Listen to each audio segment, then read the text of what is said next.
શું તમે જાણો છો કે શેવિંગ મિરર કે ડેન્ટિસ્ટ મિરરમાં આપણો ચહેરો મોટો કેમ દેખાય છે? આ જાદુ નથી, આ છે અંતર્ગોળ અરીસાનો કમાલ. ચાલો, આજે આપણે તેને સરળ રીતે સમજીએ. અંતર્ગોળ અરીસો એટલે એવો અરીસો જેના અંદરનો ભાગ પ્રતિબિંબ બનાવે છે.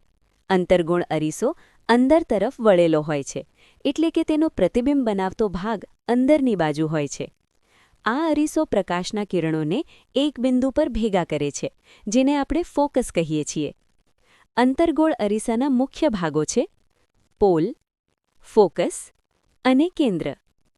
આ ત્રણ ભાગો સમજવા ખૂબ જ મહત્વના છે. જ્યારે પ્રકાશના કિરણો અરીસા પર પડે છે ત્યારે તે પરાવર્તિત થાય છે. અંતર્ગોળ અરીસામાં આ કિરણો ભેગા થાય છે અને અલગ અલગ સ્થિતિમાં અલગ પ્રકારના પ્રતિબિંબ બનાવે છે. અંતર્ગોળ અરીસો બે પ્રકારના પ્રતિબિંબ બનાવે છે: વાસ્તવિક એટલે કે પડદા પર મેળવી શકાય, અને આભાસી એટલે કે પડદા પર ન મળે. ક્યારેક પ્રતિબિંબ મોટું, નાનું અથવા ઊંધું પણ દેખાઈ શકે છે. અંતર્ગોળ અરીસાનો ઉપયોગ આપણા રોજિંદા જીવનમાં થાય છે.